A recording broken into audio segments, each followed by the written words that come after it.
despite what I might have said in my last video, I decided that since I tackled Halloween and Christmas this year, I might as well wrap up the trilogy with something for New Year's. And what better way to end the year, for real this time, than to take a closer look at my personal favorite New Year's episode, Steven Universe's Maximum Capacity. I've talked a bit about Steven Universe's first season in a video that none of you have seen, but I think that this episode deserves the same kind of breakdown that I gave to Storm in the Room back in October, so that's what I plan to give it. Fair warning, this episode gets pretty depressing, so if you don't want a harsher New Year's Eve vibe, then perhaps you should save this video for later. Either way, let's go ahead and get into it. Here's Amethyst! Surprise! Oh!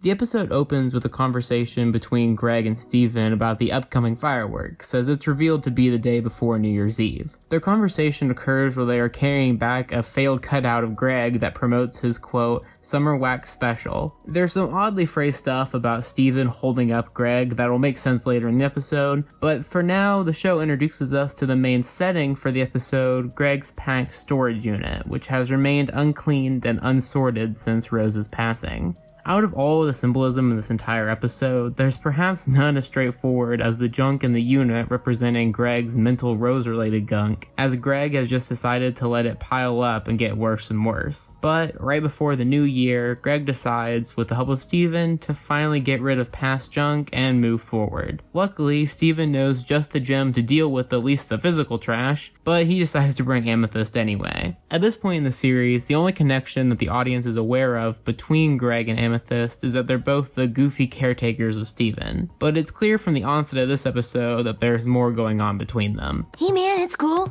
I've seen your junk before.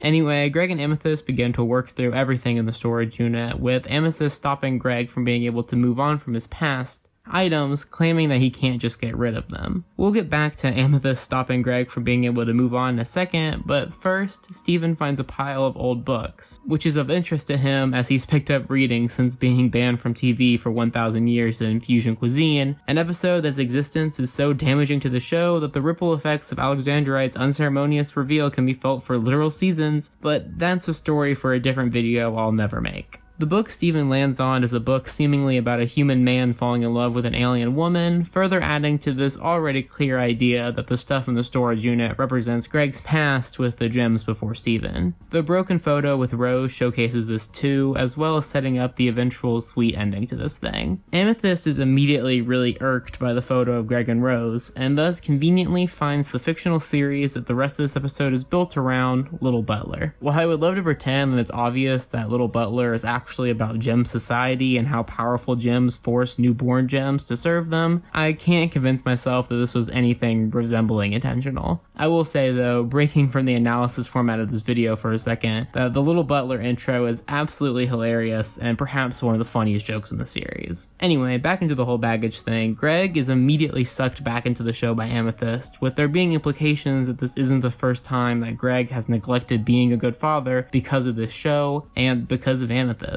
The whole storage unit becomes tinted purple at this point, as Greg becomes entirely focused on watching the TV with Amethyst, ignoring his son and actively shooing him off to bed. After a conversation with PD in the morning about his weird relationship with his weird father, Steven stumbles back to the storage unit, only to find Amethyst and his father still in the same spot that he left them in. Greg seems initially stunned by the revelation that it's morning, but after Amethyst sucks him back into the television, he seems ultimately uninterested in Steven's proposal to continue working on the storage unit. Despite his son urging Greg to continue to work on moving forward and leaving some of his past items behind, Amethyst continues to convince Greg to remain by her side, eventually even taking the food that Steven brought to share with Greg to share it with him herself, and joining Greg in trying to get Steven to just leave them alone. It's a kind of messed up scene that somehow pales in comparison to what's coming up. Either way, Steven eventually relents, leaving the two alone, and hoping that they eventually show up for the fireworks that celebrate the definitely not symbolic New Year. The show takes another gap here, taking us to a minute or so before the New Year, where Steven is waiting for his father and Amethyst with the other two gems. Garnet's wearing a cool dad sweater, which, just like asbestos-free cereal, seems to imply that some dads are, well, not cool. As soon as Steven brings up the fact that Amethyst and Greg have been hanging out, Garnet and Pearl immediately know that they're watching Little Butler, and Garnet especially seems to be aware of the power that the show has over Greg. Pearl begins to ponder what caused the pair to stop hanging out together as the countdown for New Year's begins, reaching the conclusion of her statement right as the clock strikes midnight. This scene pairs together the speech pattern of Pearl and the anxiety-inducing countdown to portray a feeling of confusion and being overwhelmed in Steven as he comes to the conclusion that his father and friend either forgot about him or didn't care enough to stop watching television. Steven initially pretends to be happy so that Pearl and Garnet don't worry about him, but after doing the Arthur fist clench, he begins to walk towards the storage unit to confront his father, not even waiting for the fireworks that he waited all year for to end. And finally, we get to the big, memorable scene of this episode. It starts with Steven watching Greg notice the fireworks as he once again tries to go into the new year and leave his past baggage behind. Greg finally begins to walk away from the TV, but Amethyst grabs him, trying to get him to stay focused on her and the television and to ignore the outside world. Greg tries to get past her, but she stops him, claiming that Steven is tough enough to move past Greg letting him down, switching into Steven in an apparent attempt to make Greg laugh enough to sit back down. But Greg doesn't laugh, seeming personally against shapeshifting, perhaps even more so than Pearl. When Amethyst realizes that her actions have only caused Greg to become even more hostile, she retaliates, shapeshifting into Greg himself. When he puts his foot down, stating that he has to be there for his son, Amethyst finally reveals what this whole thing has been about and what the audience has known for a long time. I had someone who was always there for me until she started hanging out with you!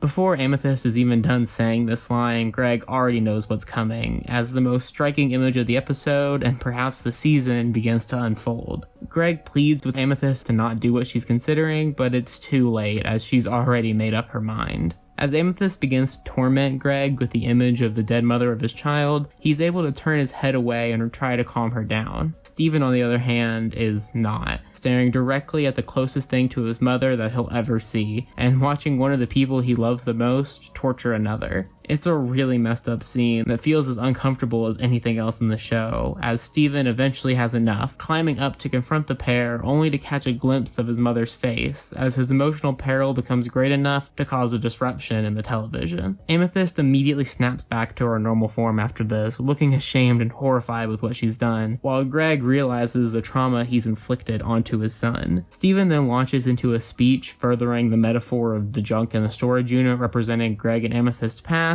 And while it's probably a little bit too much on the nose, the ending really does emphasize the inability to form new relationships and memories because they're so focused on the past. Amethyst isn't able to deal with Greg and Steven after what she's done to them, so she bails, while Steven tries to confront his father, once again holding him up, just like he did physically at the beginning of the episode. The last scene in this episode is what makes it one of the more controversial in the series, I guess, as Amethyst enlists the help of Pearl and Garnet to clean out Greg's storage unit, and takes all those items for storage in her room back at the temple. The episode concludes with Amethyst giving Greg a repaired photo of him and Rose, and Greg closing the storage unit, beginning the new year with his son and without his past items holding him back. Now, if you've seen this episode and you don't like it, it's probably because you think that Amethyst's actions towards Greg and Steven are unredeemable. And while I don't want to make it seem like that opinion is 100% wrong, I think it really only applies if Greg and Amethyst were to become friends immediately after this, which they don't. After this episode, while Greg and Amethyst are friendly, just like Greg at the end of this one, they never quite become friends throughout the rest of the series. Greg is fully aware that a relationship with Amethyst will never be healthy, and that it's best for him to move on, as Amethyst is the one to both physically and symbolically hold on to the past. I think the episode makes the right decision in not having Amethyst give some kind of grandiose apology at the end of the episode. The show loves to make characters give big speeches out of nowhere. They even do it in this episode with Steven. And while it does feel wrong for Amethyst to do this terrible thing to Greg and his son, only to ask Pearl to help clean up a storage unit and fix a broken photo, it's not really an Amethyst character to do anything else. This episode has always been one of the most memorable of the show's first season, mostly because of its brutal depiction of grief in Amethyst. Watching her do such a horrific thing to those she loves is a reminder of Rose's impact on her team that the viewer usually only sees through Pearl. Amethyst's actions during this episode are easy to dismiss as uncharacteristically cruel, and while they are definitely cruel, it's not hard to understand them. Amethyst has never been as close to the other crystal gems as they are to each other, and with Rose's decision to have Steven, she lost not only her, but also Greg, as he had to give up aspects of their childish relationship in order to become an actual father. So with all these terrible things directly correlating to the creation of something or someone that she's been around for over a decade, it makes sense that she becomes some kind of ticking time bomb, just waiting to snap. I've always loved this episode, not for the silly little butler jokes or even the massively impressive confrontation scene, but for the quiet underlying tone of internal torment in Amethyst throughout this one, as she dives back into her past just when Greg is trying to move past his. Anyway, that's all for me in this one, and actually for the year this time. If you have anything you want to see me cover in 2023, find me in the comments or at Twitter. Either way, this has been AmpleSamuel, and I'll see you next year for real this time. Thanks for watching.